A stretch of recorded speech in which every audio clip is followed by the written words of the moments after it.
아침마다 저는 과일을 먼저 먹었습니다.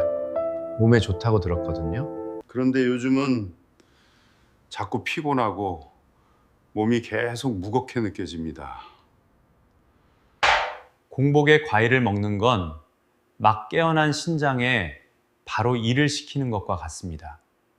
먹는 시간을 조금만 박아도 몇 주 안에 몸이 훨씬 가벼워집니다. 제가 이 이야기를 꺼내면 많은 분들이 조용해집니다. 이해하지 못해서가 아닙니다. 오히려 깨닫기 시작하기 때문입니다. 수십 년 동안 믿어왔던 한 가지 습관이 지금 이 순간에도 자신의 몸을 조용히 해치고 있을 수 있다는 것을.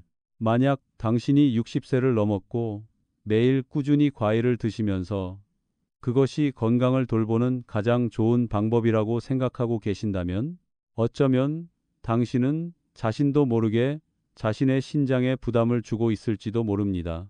제가 계속 말씀드리기 전에 만약 당신이 자신의 건강에 진심으로 관심이 있다면 몇 초만 시간을 내어 주십시오. 채널을 팔로우하시고 구독하여 중요한 정보를 놓치지 마시고 그리고 자신의 상태에 대해 더 깊이 있는 이야기를 원하신다면 아래 숫자 1을 댓글로 남겨주십시오. 제가 가능한 한 읽고 답변해 드리겠습니다. 오늘 저는 세 가지 매우 중요한 이야기를 드리겠습니다. 60세 이후에 피하셔야 할 과일들. 겉보기에는 평범하지만 신장이 숨쉬기 편해지도록 도와줄 수 있는 과일들. 그리고 가장 중요한 것은 매일 과일을 드시는 방식이 그것을 약으로 만들지 아니면 몸의 부담으로 만들지를 결정한다는 점입니다. 저는 한 명의 의사로서 제 진료실에서 많은 어르신들을 만나왔습니다. 그리고 한 가지를 깨달았습니다. 대부분의 분들이 완전히 틀린 것은 아닙니다. 다만 아주 작은 한 부분에서 한 번도 생각해 보지 못한 곳에서 잘못하고 계셨습니다. 저는 많은 분들을 만났습니다. 그분들은 매우 건강하게 식사하고 계셨습니다. 기름진 음식은 줄이고 물을 규칙적으로 마시고 생활 습관도 바꾸셨습니다. 그리고 매일 과일도 드셨습니다. 그것이 올바른 선택이라고 믿으면서 하지만 검사 결과는 기대와 달랐습니다. 신장 기능은 여전히 서서히 떨어지고 있었습니다. 아주 천천히 그러나 분명하게. 제가 더 자세히 여쭤보니 공통된 한 가지를 발견했습니다. 문제는 잘못된 음식을 드신 것이 아니라 올바른 것을 드시면서도 이 나이에 맞지 않는 방식으로 드시고 있다는 점이었습니다. 아시겠습니까? 우리 몸은 단지 무엇을 먹는가에만 반응하는 것이 아닙니다. 어떻게 먹는가, 언제 먹는가, 그리고 얼마나 자주 반복하는가에도 반응합니다. 그리고 이것이 바로 많은 분들이 놓치고 있는 부분입니다. 저는 한 어르신 환자를 기억합니다. 박 선생님, 매우 꼼꼼한 분이셨습니다. 작은 수첩을 항상 가지고 다니시며 매일 드신 모든 것을 기록하셨습니다. 튀긴 음식은 없었고 가공된 단 음식도 없었습니다. 오직 채소, 밥, 그리고 과일뿐이었습니다. 그분이 제게 이렇게 말씀하셨습니다. 저는 정말 건강하게 살려고 노력했습니다. 그런데 왜 제 몸은 점점 약해지는 걸까요? 저는 그분의 습관을 다시 살펴보았고 한 가지를 깨달았습니다. 매일 최소 3번 과일을 드시고 있었습니다. 아침, 막 일어나자마자, 오후, 피곤함을 느낄 때, 그리고 저녁, 식사 후에. 젊을 때라면 전혀 문제가 되지 않을 수 있습니다. 하지만 60세 이후에는 이야기가 완전히 달라집니다. 한번 이렇게 상상해 보십시오. 당신의 신장은 물을 거르는 필터와 같습니다. 새 것일 때는 많은 것을 처리할 수 있습니다. 오염된 물, 불순물, 높은 부담, 그럼에도 잘 작동합니다. 하지만 수십 년이 지나면 그 필터는 점점 약해지기 시작합니다. 완전히 멈추는 것은 아니지만 처리 능력이 서서히 감소합니다. 눈으로는 보이지 않지만 매일 일어나고 있는 변화입니다. 40세 이후부터 신장의 여과 기능은 감소하기 시작합니다. 해마다 조금씩 줄어듭니다. 60세가 되면 이미 약 20%의 기능을 잃었을 수도 있습니다. 스스로는 전혀 느끼지 못한 채로. 그리고 더 무서운 점은 신장은 아프다고 말하지 않는다는 것입니다. 심장이나 위처럼 분명한 신호를 보내지 않습니다. 그저 조용합니다. 문제가 심각해질 때까지. 대신에 아주 미세한 신호만을 보냅니다. 많은 분들이 당연한 일이라고 생각해버리는 그런 신호들입니다. 소변에 거품이 보이십니까? 저녁이 되면 다리가 더 무겁게 느껴지십니까? 밤에 여러 번 화장실에 일어나십니까? 이유 없이 피곤함을 느끼십니까? 이 중 두 가지 이상이 해당된다면 아마도 당신의 신장이 조용히 신호를 보내고 있을 가능성이 큽니다. 하지만 이 신호들이 너무 약하기 때문에 많은 분들이 그냥 지나쳐 버립니다. 나이가 들어서 그렇겠지. 오늘 좀 피곤해서 그런가? 날씨 때문일 거야. 이렇게 생각합니다. 하지만 실제로는 그것이 신장이 본격적으로 약해지기 전 마지막 경고일 수도 있습니다. 이 시점에서 매일 과일을 드시는 방식은 매우 중요해집니다. 왜냐하면 모든 과일이 같은 것은 아니기 때문입니다. 그리고 모든 먹는 방식이 이 나이에 맞는 것도 아닙니다. 어떤 과일은 젊을 때는 아무리 많이 먹어도 괜찮습니다. 하지만 60세 이후에는 당신도 모르는 사이에 부담이 될 수 있습니다. 어떤 먹는 방식은 좋다고 생각할 수 있습니다. 하지만 실제로는 특히 쉬어야 할 시간에 신장을 더 많이 일하게 만들 수 있습니다. 그리고 가장 안타까운 점은 많은 분들이 이 사실을 너무 늦게서야 깨닫는다는 것입니다. 저는 그런 사례들을 많이 보았습니다. 단지 아주 작은 습관 하나를 매일 반복했을 뿐인데 몇 년 만에 투석을 해야 하는 상황에 이르게 된 경우를. 그분들이 건강하지 않게 살았기 때문이 아닙니다. 단지 이 시기에 몸에 무엇이 맞는지 알지 못했기 때문입니다. 그래서 지금 이 이야기를 듣고 계신다면 이제는 다른 방식으로 생각해 보시기를 바랍니다. 무엇을 먹어야 좋을까가 아니라 내가 먹고 있는 방식이 지금 내 몸에 맞는가? 이 질문 하나만 바꾸어도 그동안 보지 못했던 것들이 보이기 시작할 것입니다. 그리고 바로 오늘부터 조금씩 조정해 나가실 수 있습니다. 몸이 당신에게 변화를 강요하기 전에 저는 많은 분들이 예상하지 못하는 한 가지 이야기부터 시작하겠습니다. 아주 익숙해 보이는 과일들이 있습니다. 하지만 저는 늘 제 환자분들께 60세 이후에는 주의하시라고 말씀드립니다. 그것들이 나쁘기 때문이 아닙니다. 이 시기의 몸은 더 이상 예전과 같은 방식으로 그것들을 처리하지 못하기 때문입니다. 제가 먼저 말씀드리고 싶은 첫 번째는 감입니다. 많은 어르신들이 감을 좋아하십니다. 달콤한 맛, 부드러운 식감, 먹기 쉽습니다. 특히 가을이 되면 감은 거의 매일 먹는 익숙한 음식이 됩니다. 저는 많은 분들로부터 이런 말씀을 들었습니다. 저는 몇 개만 먹어요. 많이 먹지 않아요? 하지만 바로 그 몇 개가 문제가 될 수 있습니다. 감에는 탄닌이라는 성분이 있습니다. 쉽게 말씀드리면 일종의 접착 성분이라고 생각하셔도 됩니다. 위에 들어가면 산성 환경과 반응하여 단단한 덩어리를 만들 수 있습니다. 마치 시멘트 가루에 물을 섞으면 처음에는 액체처럼 보이지만 시간이 지나면 굳어버리는 것과 같습니다. 몸속에서는 그 덩어리들이 위안에 남아 우리가 위석이라고 부르는 상태를 만들 수 있습니다. 젊을 때는 소화 기능이 활발하여 이런 덩어리들을 아래로 밀어낼 수 있습니다. 하지만 60세 이후에는 모든 것이 느려집니다. 위액 분비도 줄어들고 장 운동도 약해집니다. 그래서 그 덩어리들이 그대로 남아 점점 커지고 결국 심각한 문제가 될 수 있습니다. 저는 실제로 이런 사례를 진료한 적이 있습니다. 한 고령의 남성분이었습니다. 그분은 단지 일주일 동안 매일 감을 드셨을 뿐이었습니다. 그 후 극심한 복통으로 병원에 오셨습니다. 검사를 해보니 위안에 큰 덩어리가 발견되었습니다. 돌처럼 단단했습니다. 그것은 본인이 전혀 알지 못한 채 쌓여온 결과였습니다. 중요한 점은 그 전까지 특별한 증상이 전혀 없었다는 것입니다. 이것이 바로 우리 몸이 반응하는 방식입니다. 조용히 너무 늦어질 때까지. 그래서 60세 이상의 분들께 저는 항상 말씀드립니다. 감을 드신다면 반드시 식사 후에 드십시오. 절대로 공복에 드시지 마십시오. 그리고 양은 아주 적게 드셔야 합니다. 드시면 안 된다는 뜻이 아닙니다. 다만 지금의 몸은 예전처럼 처리하지 못한다는 뜻입니다. 두 번째는 바나나입니다.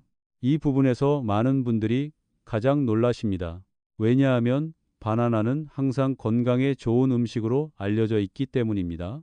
에너지를 주고 소화를 돕고 피로를 줄여줍니다. 이 말은 틀린 것이 아닙니다. 하지만 그것은 몸이 충분히 처리할 수 있을 때만 해당됩니다. 바나나에는 칼륨이 매우 많이 들어 있습니다. 그리고 칼륨은 매우 중요한 성분이지만 동시에 매우 민감한 성분이기도 합니다. 이것은 심장의 작용과 직접적으로 관련이 있습니다. 우리의 심장은 전기 신호에 의해 움직입니다. 그리고 칼륨은 그 신호에 직접적인 영향을 줍니다. 혈중 칼륨 수치가 안정적일 때는 심장이 규칙적으로 뜁니다. 하지만 칼륨이 너무 높아지면 심장 박동이 불규칙해질 수 있습니다. 심한 경우에는 위험한 상황으로 이어질 수도 있습니다. 젊을 때는 신장이 과잉 칼륨을 처리할 수 있습니다. 소변을 통해 걸러내고 배출합니다. 하지만 60세 이후에는 이 능력이 감소합니다. 완전히 사라지는 것은 아니지만 예전만큼 효율적이지 않습니다. 그런 상태에서 바나나처럼 칼륨이 많은 음식을 매일 계속 섭취하게 되면 칼륨이 서서히 쌓일 수 있습니다.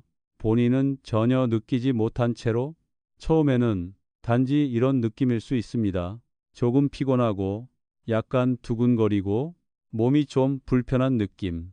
아주 모호하고 쉽게 지나칠 수 있는 증상들입니다. 하지만 몸 안에서는 처리 능력이 떨어진 상태에서 균형을 유지하려고 애쓰고 있는 것입니다. 저는 한 분을 만난 적이 있습니다.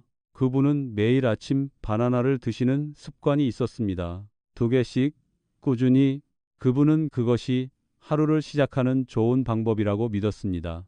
그러던 어느 날 심장이 비정상적으로 빨리 뛰는 것을 느끼셨습니다. 어지러움이 있었고 결국 병원에 오셨습니다. 검사 결과 그분의 칼륨 수치는 이미 안전 범위를 넘어서 있었습니다.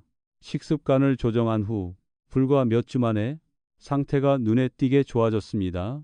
새로운 약이 필요하지 않았고 복잡한 치료도 필요하지 않았습니다. 단지 습관을 바꾼 것뿐이었습니다. 제가 항상 드리고 싶은 말씀은 이것입니다. 모든 좋은 것은 항상 좋은 것은 아니라는 것입니다. 그리고 우리의 몸은 예전과 똑같이 반응하지 않는다는 것입니다. 세 번째는 특정한 과일이 아니라 많은 분들이 과일을 드시는 방식입니다. 그것은 바로 주스입니다. 많은 분들이 이렇게 생각하십니다. 과일 주스를 마시는 것이 더 좋고 더 빨리 흡수되고 더 편리하다고. 하지만 실제로는 많은 경우에 정반대입니다. 과일을 통째로 드시면 씹어야 하고 소화 과정을 거쳐야 하며 단계적으로 처리됩니다. 이 과정이 흡수 속도를 조절해 줍니다. 하지만 주스로 만들면 그 과정들이 거의 사라집니다. 당분은 더 빠르게 혈액으로 들어가고 칼륨도 더 빠르게 몸으로 들어옵니다. 그리고 이 모든 것이 거의 동시에 일어납니다. 이것을 이렇게 생각해 보십시오. 차들이 지나가는 길이 있습니다. 검문소가 있으면 차들은 천천히 지나갑니다. 하지만 검문소가 없다면 모든 차가 한꺼번에 몰려들게 됩니다. 그리고 결국 막히게 됩니다. 바로 이것이 주스를 마실 때 몸 안에서 일어나는 일입니다. 특히 저녁 시간에 그렇습니다. 몸은 쉬어야 하고 신장은 활동을 줄여야 하는 시간인데 당분과 미네랄을 한꺼번에 많이 넣게 되면 신장은 계속 일을 해야 합니다. 이런 일이 매일 반복되면 매우 큰 부담이 됩니다. 저는 한 여성 환자를 만난 적이 있습니다. 그분은 매일 밤 주스를 마시는 습관이 있었습니다. 그것이 건강을 위한 것이라고 생각하셨습니다. 하지만 시간이 지나면서 깊이 잠들지 못하고 밤에 여러 번 깨고 낮에는 피곤함을 느끼기 시작하셨습니다. 검사를 해보니 새로운 질병이 아니라 바로 그 습관 때문이었습니다. 저녁 주스를 끊고 과일을 낮에 드시도록 바꾼 후 상태가 눈에 띄게 좋아졌습니다. 때로는 몸이 더 많은 것을 필요로 하는 것이 아니라 그저 이제 더 이상 맞지 않는 것을 멈추기만 하면 됩니다. 여기까지 들으셨다면 잠시 멈추고 자신의 습관을 돌아보시기 바랍니다. 공복에 과일을 드시고 계십니까? 저녁에 주스를 드시고 계십니까? 한 가지 과일을 매일 반복해서 드시고 계십니까? 만약 그렇다면 어쩌면 바로 그런 작은 습관들이 당신의 몸 안에서 큰 차이를 만들어내고 있을지도 모릅니다. 이 점을 이해하셨다면 아마도 머릿속에 아주 자연스러운 질문이 떠오를 것입니다. 그렇다면 그것들을 피해야 한다면 저는 무엇을 먹어야 할까요? 이 질문은 제가 정말 자주 듣는 질문입니다.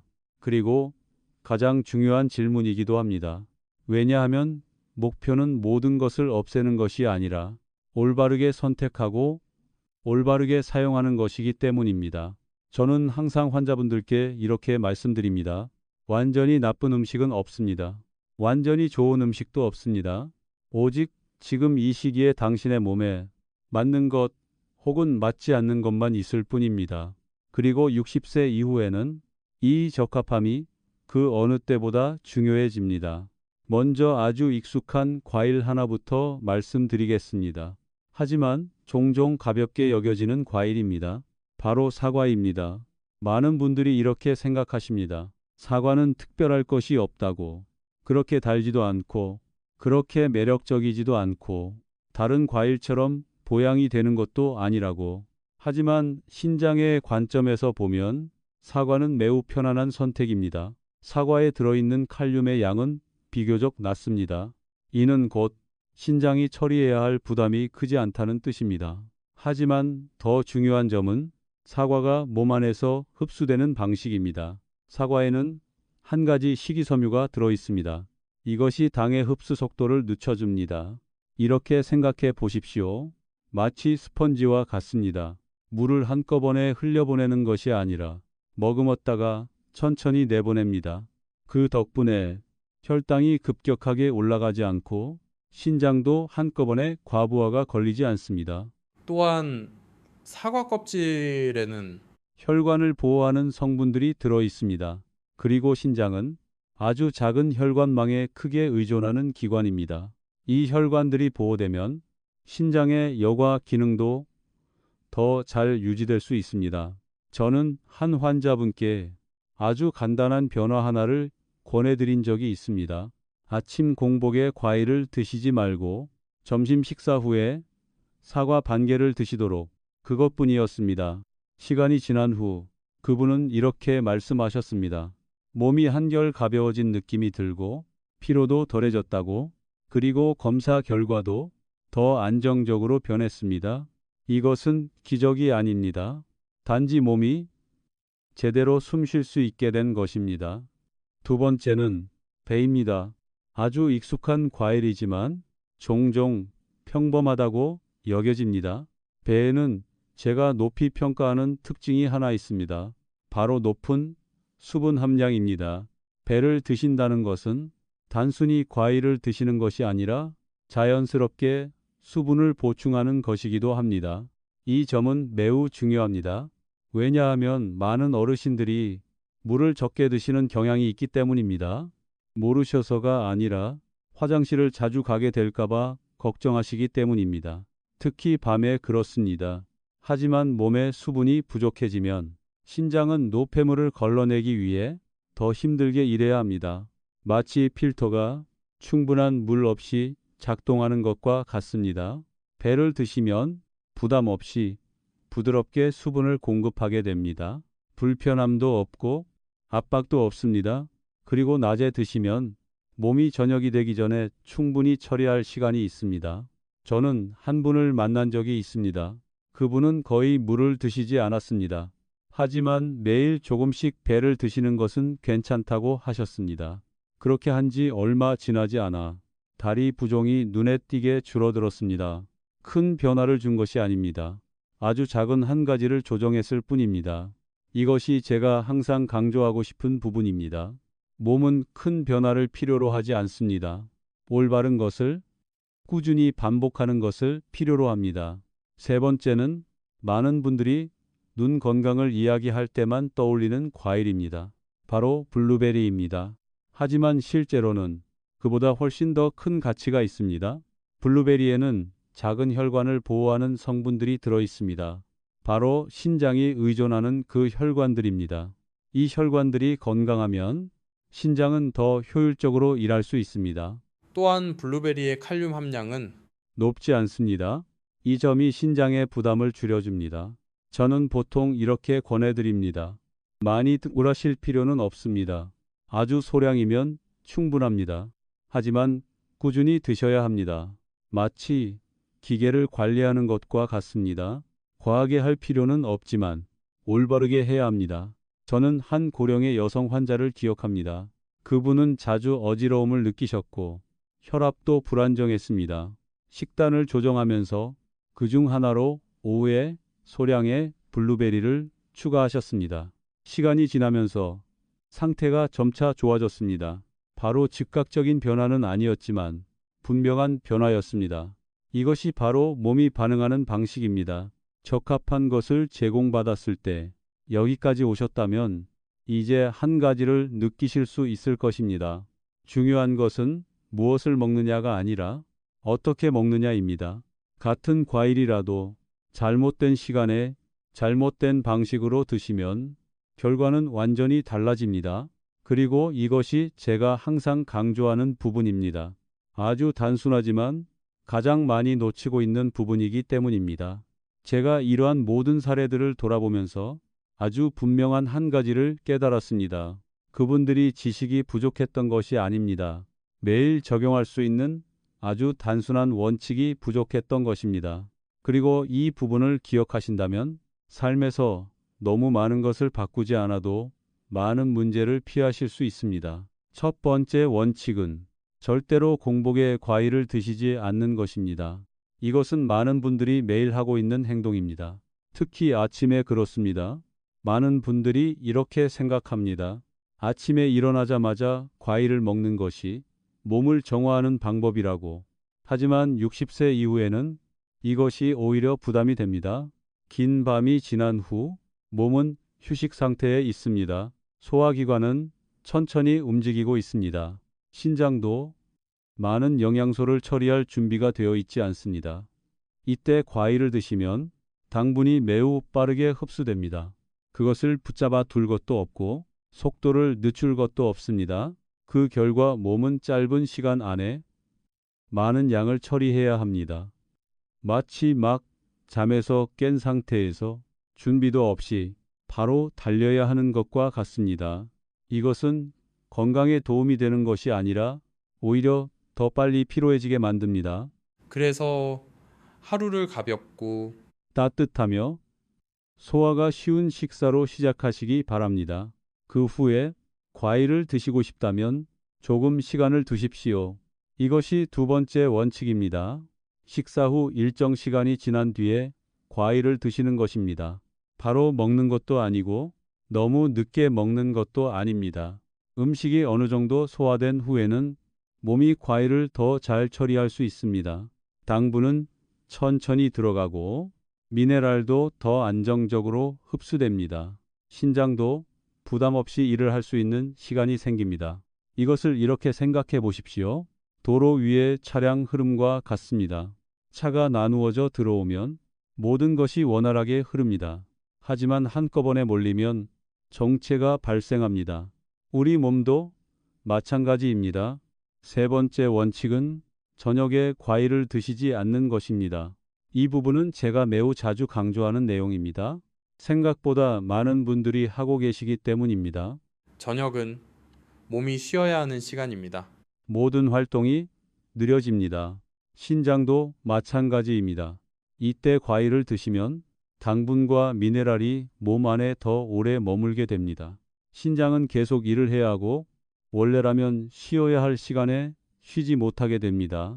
이것은 수면에도 직접적인 영향을 줍니다.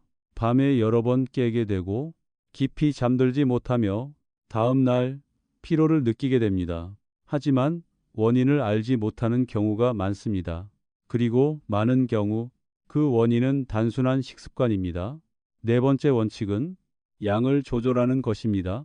몸에 맞는 과일이라 하더라도 너무 많이 드시면 부담이 됩니다.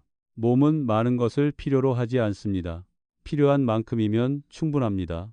적은 양이라도 올바른 방법으로 드시는 것이 많은 양을 잘못된 시간에 드시는 것보다 훨씬 낫습니다. 마지막 원칙은 한 번에 몰아서 드시지 않는 것입니다. 많은 분들이 이런 습관을 가지고 계십니다. 한 번에 많이 드시고 충분히 보충했다고 생각하십니다. 하지만 실제로는 몸이 짧은 시간 안에 많은 양을 처리해야 하므로 부담만 커지고 효과는 오히려 떨어집니다. 양을 나누어 적절한 시간에 드시면 몸은 훨씬 더 잘 받아들입니다. 신장도 과부하가 걸리지 않습니다. 여기까지 오셨다면 잠시 멈추고 지금의 습관을 돌아보시기 바랍니다. 모든 것을 바꿀 필요는 없습니다. 단 한 가지라도 좋습니다. 하지만 꾸준히 실천하십시오. 저는 많은 분들을 보았습니다. 단지 과일을 드시는 방법만 바꾸었을 뿐인데 몸이 눈에 띄게 달라졌습니다. 새로운 약이 필요하지 않았고 복잡한 방법도 필요하지 않았습니다. 단지 올바르게 이해하고 올바르게 실천했을 뿐입니다. 과일을 포기하실 필요는 없습니다. 단지 지금의 몸이 받아들일 수 있는 방식으로 드시면 됩니다. 그리고 단 한 가지를 꼭 기억하신다면 이것을 기억하십시오. 60세 이후에는 좋은 것이 항상 맞는 것이 아닙니다. 몸에 맞는 것이 진정으로 좋은 것입니다. 여기까지 들어주셔서 감사합니다. 이 내용이 도움이 되셨다면 영상에 좋아요를 눌러주시고 다음 이야기를 놓치지 않도록 구독해 주십시오. 바꾸고 싶은 습관이 있으시거나 궁금한 점이 있으시다면 아래에 댓글을 남겨주십시오. 제가 읽고 가능한 한 답변해드리겠습니다. 오늘 하루도 편안하시길 바랍니다. 그리고 몸이 항상 올바르게 돌봄을 받기를 바랍니다.